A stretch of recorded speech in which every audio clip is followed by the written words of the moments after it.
は思っても思ってもなかなかこの手に入らない歌えチャーミングガールハッピー祈ってすぐに取りこよちょっとテレ朝ほら聞いて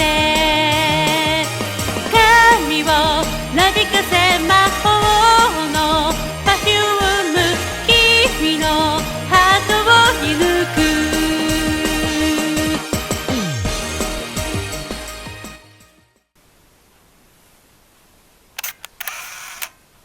あ、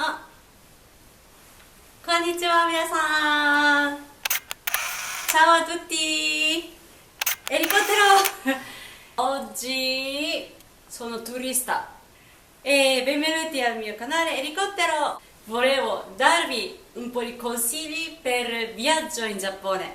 Negli ultimi anni il numero di persone che fanno viaggio turismo in Giappone è aumentato tantissimo.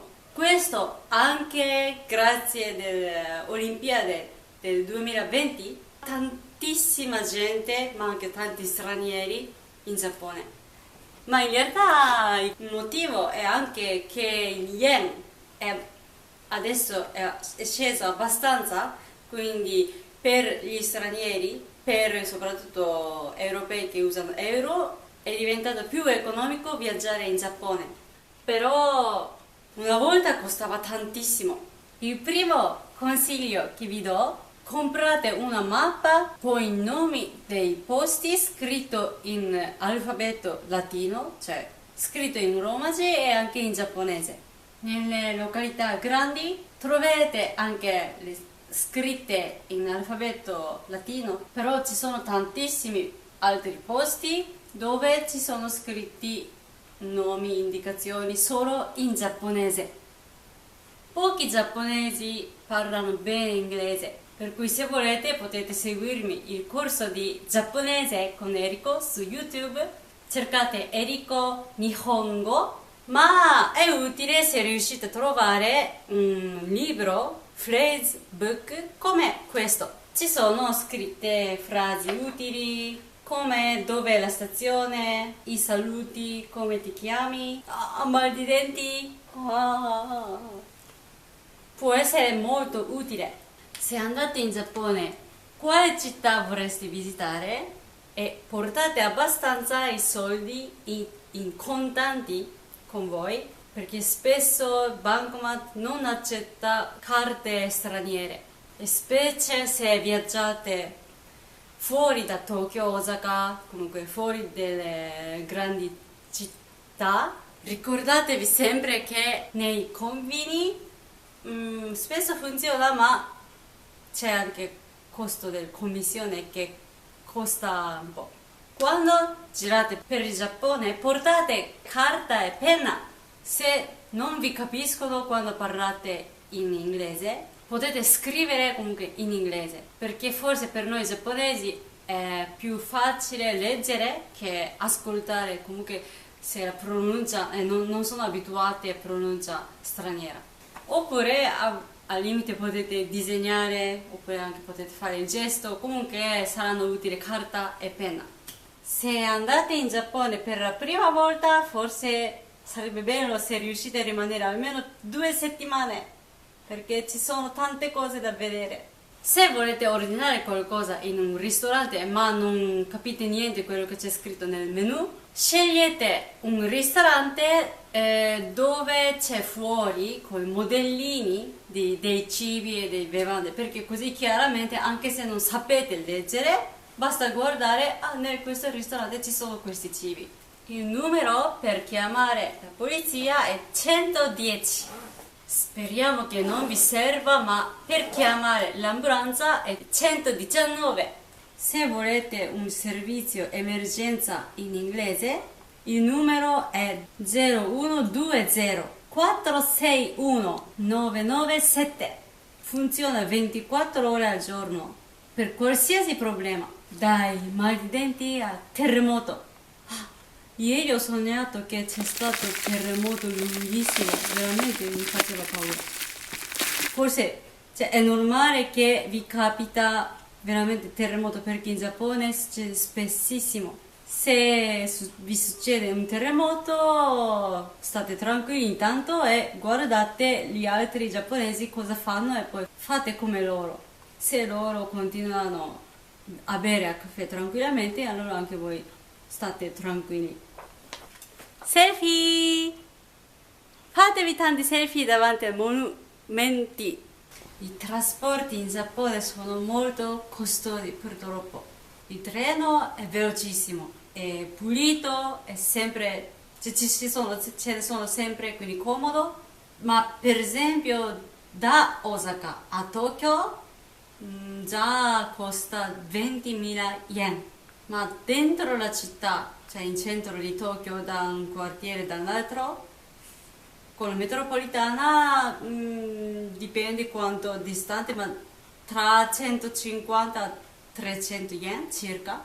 Se volete viaggiare economico, allora prendete l'autobus per andare in un'altra città. È scomodo, poi ci vuole tempo e poi forse avrete mal di schiena, però come il prezzo è conveniente. C'è anche Japan Rail Pass. Questo Japan Rail Pass è una tessera, abbonamento che costa abbastanza, quindi vi conviene se viaggiate abbastanza tra le città. Questo dovete fare prima di andare in Giappone in un'agenzia del viaggio. Che bello viaggiare! Se non volete portare contanti, potreste comprare dei traveler check alla vostra banca.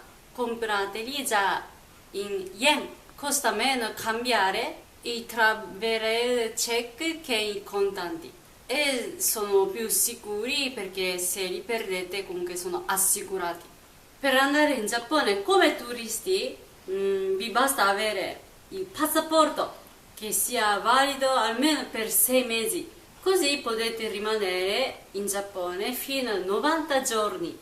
State attenti con gli apparecchi elettrici perché la corrente in Giappone è diversa, 100 volt. Molti apparecchi moderni funzionano dappertutto, caricatore di telefono, macchina fotografica, però controllate che sia scritto sulla spina dai 100 ai 220 volt. Per esempio questo è la presa giapponese. Dovete trovare una presa così, anche se al contrario questo è giapponese. E poi per usare in Europa metto questo e poi va. Quindi dovrete trovare il contrario, questo pezzo deve esserci qua per usare in Giappone e la comprate in aeroporto per esempio o in un negozio di elettronica. Però se usate tipo un asciugacapelli foam, state attenti a questa cosa, spesso non funziona con corrente diversa, esplode. Allora dovete comprare un trasformatore, però costa abbastanza ed è un pochino pesante. Forse vi conviene comprare piccolo asciugacapelli foam in Giappone. Fuso orario in Giappone è 8 ore tardi che in Italia. Fuso orario, se in Giappone adesso sono le 8 di sera, allora vuol dire in Italia è mezzogiorno. Però in estate in Italia c'è orario estivo, per cui diventa meno, quindi ci sono 7 ore di differenza. Non ci sono vaccinazioni obbligatorie. Le stagioni in Giappone, estate, c'è più umidità incredibile, c'è molto caldo, afa. Primavera, se andate in giugno, spesso in giugno è il mese della pioggia, cioè piove spesso. E inverno, come in Europa, se andate nord c'è neve, abbastanza freddo, ma se andate in tipo Okinawa allora non nevica mai perché è sud. Nagasaki fa freddo lo stesso, molto freddo, però nevica raramente. I telefoni, telefonare dal Giappone all'estero o al contrario, comunque telefonare all'estero costa tanto, specialmente con i cellulari.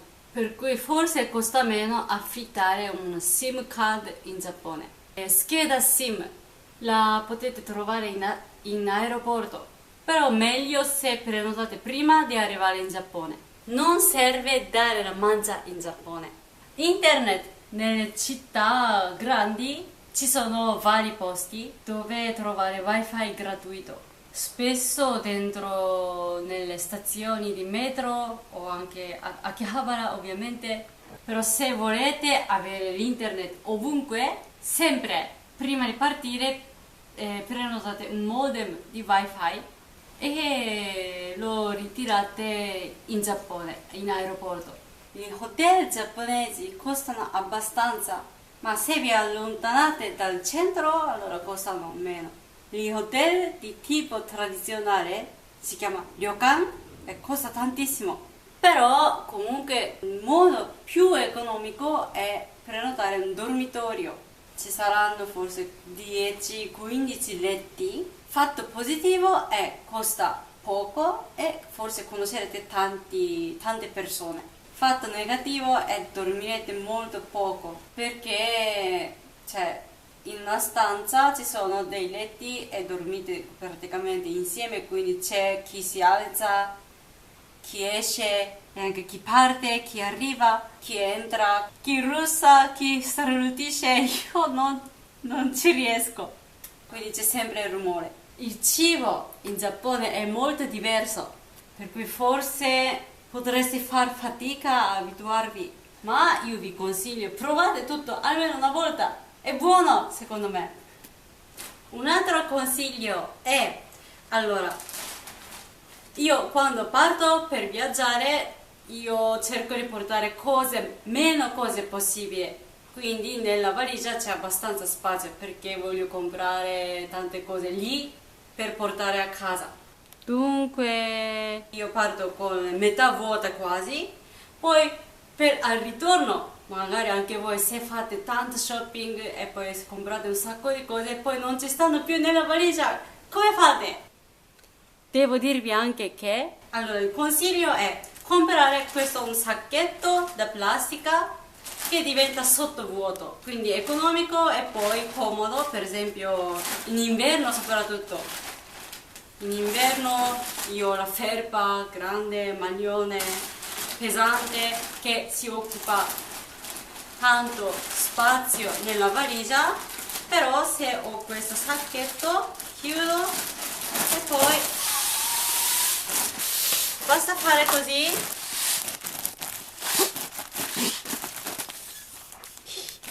Hai dekimashita. Oh, ecco fatto, piccolo! Quindi così si occupa meno spazio nella valigia ed è questo sacchetto tranquillamente potete trovarla in 100 yen shop. Costa poco ed è molto utile. State molto attenti, leggete attentamente il vostro biglietto aereo perché ogni linea aerea hanno indicazioni diverse. Anche se la stessa linea aerea a volte fanno restrizioni o offerte speciali, ma normalmente per volare tra Europa e Giappone avete una valigia da massimo 23 kg. Dal Giappone agli Stati Uniti spesso potete portare 2 valigie da 23 kg, più naturalmente un bagaglio a mano. Nel bagaglio a mano non potete mettere liquidi, accendini, spade giapponesi, no, niente di pericoloso. Ma di solito nel bagaglio a mano potete portare dentro bottigliette fino a massimo 100 ml, per cui di solito io porto dentro anche mascara, lip gloss, vengono considerate come liquido, oppure io porto un po' di crema perché viaggio è lungo, metto nella bottiglietta piccola e poi bisogna far vedere dentro un sacchetto trasparente. A me è capitato spesso che le mie valigie vengono perse e arrivano dopo 2 o 3 giorni all'alloggio. Per cui vi consiglio di mettere le cose preziose o importanti non bagaglio da stiva, ma nel bagaglio a mano, così li portate con voi. E anche almeno un cambio di vestiti. Vi consiglio veramente questo perché la mia esperienza, cioè sono andata a Tokyo per fare concerto e siamo arrivati e poi un giorno dopo avevamo un concerto, ma la mia valigia non è arrivata, è rimasta da qualche parte. Poi mi ha detto che forse arriverà fra 2 giorni, però no, io ho un concerto domani, mi servono i costumi per spettacolo domani, perché io avevo messo tante cose nella valigia da stiva, però non mi è arrivata questa valigia, quindi ho dovuto comprare i nuovi costumi da qua fino a qua, anche le scarpe a Harajuku. Quindi il primo giorno ero stanchissima perché ero appena arrivata in Giappone, ma ho dovuto andare fino a Harajuku a comprare e trovare vestiti per concerto un giorno dopo.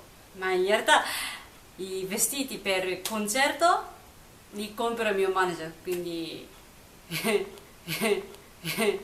quindi ero un po' contenta perché avevo tutti nuovi vestiti, ma mi dispiaceva per il mio manager che ha dovuto spendere un sacco di soldi. Viaggiare in Giappone non è tanto pericoloso, però attenti che qualche posto, qualche ristorante per bere e per mangiare può costare tantissimo. Per uno straniero forse a volte è difficile capire se è un posto economico o super costoso. Non è sempre chiaro in Giappone. Per mangiare economico sicuramente costa poco ramen, gyudon, e se andate ai supermercati ci sono obento fatto ed sono economici, già pronto da mangiare. Se vi perdete cercate un posto di polizia, ce n'è uno ogni quartiere. I poliziotti non è che sanno parlare inglese, ma vi daranno indicazioni. Hanno sempre una grande mappa e sono esperti, non solo per chiedere informazioni, ma anche per qualcosa di emergenza. Potete chiedere qualsiasi cosa. Preferite Giappone tradizionale o moderno? Vi auguro di un buon viaggio in Giappone. Ci vediamo alla prossima. Matane, matane, matane. Bye bye.